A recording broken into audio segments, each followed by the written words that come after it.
Oi, gente. Marcelo aqui. A gente vai agora começar o primeiro vídeo da primeira aula da nossa quinta unidade. E o que a gente vai ver nesse vídeo?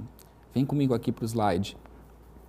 A gente vai dar uma olhada no videogame como linguagem e como processo, que é o que interessa mais para a gente nesse curso. Eu já vou explicar melhor. Vamos olhar as classes e gêneros mais conhecidos de videogame. Vamos discutir um pouco a questão da agentividade ou agência, ou da ação social ou da ação cognitiva do jogador.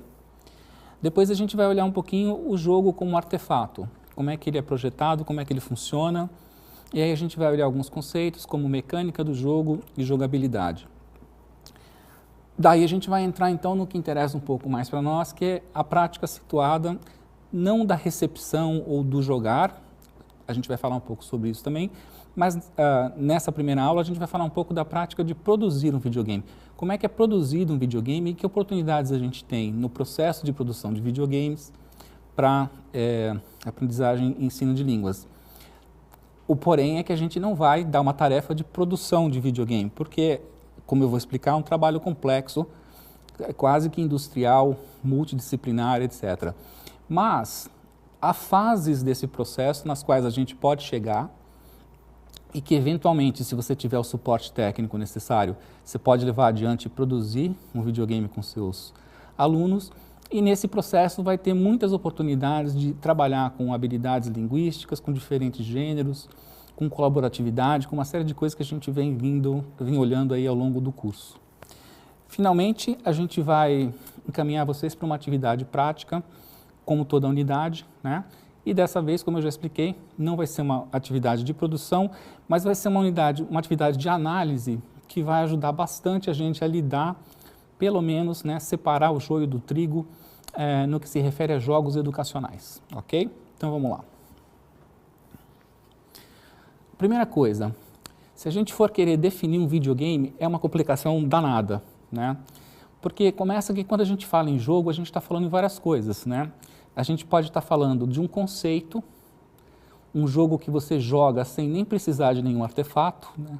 Então a gente pode fazer jogos de palavras, a gente pode fazer jogos mentais, a gente pode fazer jogos apenas com o corpo, né? Então vamos pensar assim, o jogo como um sistema conceitual é uma primeira forma de pensar um jogo. Uma segunda forma de pensar no jogo é o jogo como um artefato mesmo, ou como esse sistema que agrega um artefato para que a atividade aconteça, né? Então, normalmente, quando a gente fala de jogos, de videogames na aprendizagem, a gente está pensando nessa segunda alternativa. Tem uma terceira alternativa, que é o jogo como uma partida, ou seja, quando esse sistema conceitual, esse conjunto de regras e mais esse artefato ou não, se materializa, digamos assim, quando essa gramática, né, vira um enunciado. Então, isso é uma outra concepção de jogo. Nós não vamos entrar fundo nisso, mas nós vamos nos limitar aqui a falar sobre o jogo como processo ou como atividade e como artefato semiótico, não como artefato técnico, ok? De novo, no slide a gente tem aqui um primeiro diagrama em que, grosso modo, a gente pode pensar nos jogos, esses videogames ou jogos digitais, que é o que nos interessa aqui, como artefatos que têm três componentes. Tem um componente lúdico, ou seja, de jogo como jogo, né? Brincadeira, diversão, né? Busca do prazer. Tem um componente narratológico, a maioria dos videogames tem uma história que pode ter mais ou menos importância, a história pode ser meramente ilustrativa, ela pode ser central para que o jogo aconteça, isso vai depender dos gêneros e das classes de jogos, sobre os quais a gente vai falar daqui a pouco.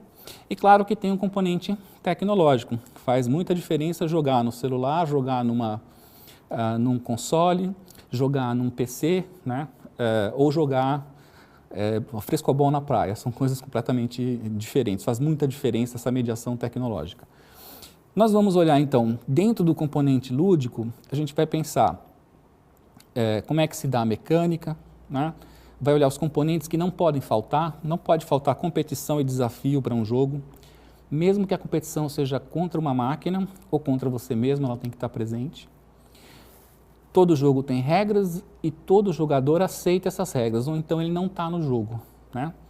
Por exemplo, no jogo de futebol, se o cara não aceita a regra de que não pode pôr a mão, ele vai levar cartão amarelo, cartão vermelho, ele sai do jogo, ou aceita a regra ou não joga o jogo, né? E todo jogo vai limitar as ações possíveis, porque é aí que está a graça. Se eu pudesse fazer tudo dentro do jogo, o jogo não teria nenhuma graça, não teria desafio nenhum aí, né? Se no jogo de futebol eu pudesse usar o pé, a mão, a cabeça, o peito, todas as partes do corpo, pudesse levar a bola para fora, para dentro, etc., deixa de ser um jogo. Então a limitação é necessária para que haja a diversão, para que o jogo aconteça. O componente narratológico vai ter a ver com o cenário, né, com o tema do jogo. É um jogo de guerra, é um jogo de aventura, é um jogo social, o que ele é, né? Os personagens e algum tipo de trama, e daí você cai normalmente naquele esquema narratológico canônico, né? Então você vai ter um destinador, você vai ter um herói, esse herói tem que chegar a um objetivo para resgatar um valor. Quem conhece a semiótica narrativa, né? Basicamente isso. Isso acaba repercutindo numa briga epistemológica da qual eu vou falar já já. E depois você tem o componente tecnológico. E aí diferentes tecnologias vão permitir experiências de jogar diferentes e diferentes tipos de jogos, né? Então, por exemplo, se você quer, se o jogo exige, se ele é um jogo de simulação, vai fazer muita diferença se você fizer na base do teatro ou se você tiver um motor de realidade virtual, né? A qualidade do jogo vai ser completamente diferente. Quais são as formas de representação que o jogo te oferece, né? Jogos mais antigos representavam as coisas de um jeito que exigia demais da imaginação da gente. Para quem lembra do Pong, né? Eu já ouvi falar do Pong, que é quase que considerado o avô de todos os videogames, né? Basicamente era um quadradinho iluminado na tela e dois palitinhos iluminados, e você jogava aquilo e imaginava que aquilo era um jogo de tênis, porque era dessa forma que se podia representar naquela época. Se você pega um jogo de tênis do Wii, né, hoje em dia, você vê o salto que deu e a diferença que isso faz na experiência de jogar. Daí, lógico, fazendo diferença na experiência, vai fazer na cognição e vai fazer na aprendizagem. E, finalmente, tem a questão da interface, né? Porque o jogo é também um software, e para você interagir com o software, você tem não só o que está na tela, como os controles, os dispositivos, né? Os periféricos, né? Então você tem hoje em dia jogos que vão desde jogar com o mouse, jogar com o joystick, até jogar esticando o dedo ou virando o celular, ou jogos em que você fica, digamos, em pé num espaço livre e movimentando o corpo você faz o jogo acontecer. 3 componentes são essenciais para a experiência do jogo acontecer. A estrutura do jogo, a gente vai chamar de game structure, o que a gente chama de jogabilidade ou jogatividade ou o funcionamento mesmo lúdico do jogo, que a gente vai chamar de gameplay, e a gente tem a parte da representação, que é o game world. Para resumir um pouco essa história toda, tem o componente tecnológico e a gente tem esses 2 outros componentes, que são o componente do jogo mesmo e o componente da narrativa, e a integração entre essas 2 coisas não é muito tranquila. Então tem uma certa disputa na academia sobre se jogo é jogo, o videogame, perdão, é jogo ou é narrativa. Não interessa muito para a gente essa briga, mas de qualquer forma a gente colocou um link aqui com um texto que explica um pouquinho para vocês do que se trata e ajuda vocês a entenderem melhor por que o videogame é um objeto tão complexo e tão interessante. Vamos olhar então, derivada dessa estrutura que eu acabei de explicar, a gente vai ter então 3 aí grandezas ou 3 conceitos associados aos jogos que são importantes para a gente. Primeiro é o conceito da estrutura do jogo, né, ou game structure. Depois a gente tem a estrutura o conceito do gameplay, que é como o jogo acontece, que tipo de jogabilidade ele tem, e a gente tem o componente do game world, que é em que cenário, em que contexto esse jogo se passa. Se você puser para variar essas dimensões todas das quais eu falei até agora, ou seja, como é que é a tecnologia ou gameplay, como é que é o game structure, como é que são as regras, como é que é o game world. Misturando essas coisas e tirando, digamos, o produto, né, dessas misturas, você vai ter uma série de jogos e, por razões mercadológicas, acadêmicas, até por razões de filiação e de afinidade dos jogadores com jogos, existem certas classificações sobre tipos de jogos. A gente pode chamar de gêneros de jogos, ou a gente pode chamar de tipos de jogos, ou de classes de jogos. Lembrando que quando a gente fala em gênero aqui, é a ideia de gênero do cinema. Então é filme de guerra, jogo de guerra, filme de cowboy, jogo de cowboy. A gente não está falando de gênero textual. O game é muito complexo, dentro do game você pode ter N gêneros textuais, como se fosse um romance, né? Olha comigo no slide aqui. Os tipos clássicos que a gente tem aí, as classes mais produtivas. Jogos de ação, e eles estão divididos em luta, tiro e plataforma. Plataforma são jogos como aquele do Super Mario, né, do encanadorzinho que pula e pega a princesinha, que é um ícone também nessa mídia, né? Você tem jogos de aventura, que podem ser ficção interativa, no sentido de que a história vai se desenvolvendo de acordo com as suas ações, ou pode ser jogos basicamente de clicar, apontar e clicar, em que você vai procurando objetos e com esses objetos vai resolvendo tarefas, né? Você tem jogos de estratégia, geralmente são exércitos que se enfrentam, ou impérios que competem, ou alguém que quer construir uma civilização, etc. e tal.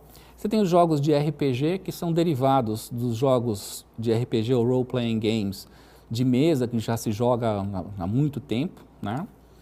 Tem os jogos de esporte e você entra também de novo num território meio complicado, que é quando um jogo de esporte é jogo e quando ele é simulação, né? Se ele for simulação, 100% simulação, às vezes ele deixa de ser jogo porque o jogador não tem a habilidade necessária para fazer as coisas acontecerem.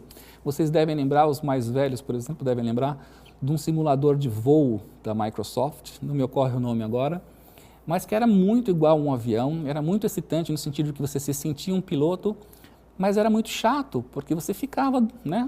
O que o piloto faz no voo? Nada, ele fica esperando a hora de aterrissar. Se ele quiser inventar alguma coisa, ele arrebenta o avião, né? Então, também tem essa dimensão, né?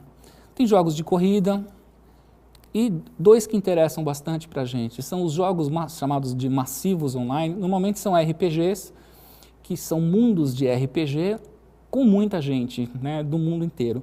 O mais famoso deles é um que se chama World of Warcraft, que ele foi criado nos anos 90 e tem milhões de jogadores, né? É uma coisa assim impressionante o tamanho que é isso. Por que isso é interessante? Porque ali dentro você acaba tendo também um espaço social e um espaço intercultural que, digamos, se desenvolve a partir do game world ou da narrativa. E finalmente você vai ter mundos virtuais mesmo, que são espaços relativamente abertos, que podem ou não ser um jogo. Eles podem ser simplesmente um espaço de simulação. Então você tem uma loja física, você faz uma loja online nesse mundo e você divulga isso para os seus clientes porque é interessante. Ou você tem uma escola física e você tem lá uma escola que os alunos montam junto com os professores nesse mundo e lá dentro você dá aulas de forma à distância, usando avatares, etc. e tal, né? Até outros que têm algum tipo de motor social, regras sociais, como por exemplo The Sims, né, online, em que você tem, é um jogo, mas ele é um jogo que simula a vida cotidiana. E o talvez mais importante desses é um que chama World of Hoje, né? É um que chama Minecraft. E é um tipo de jogo que a gente chama de sandbox, é como se fosse uma caixa de areia, porque você pode ir no...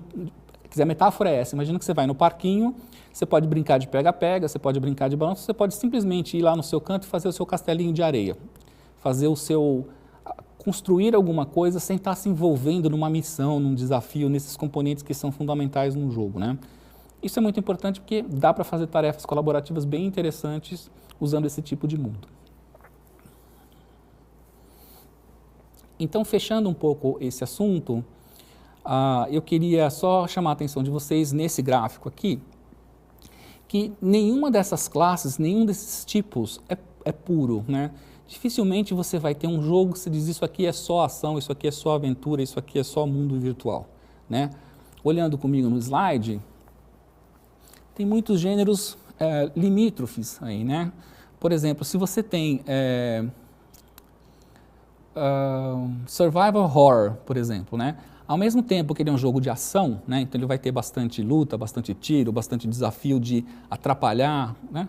Ele também é um jogo de aventura, então ele também vai ter exploração, ele vai ter vai ter uma pegada de uma certa narração em que as coisas vão acontecendo e as ações vão ficando mais interessantes e assim por diante. Então, para o nosso primeiro vídeo dessa primeira aula, tá bom? Vou encerrando aqui e volto daqui a pouco, continuando essa aula com vocês.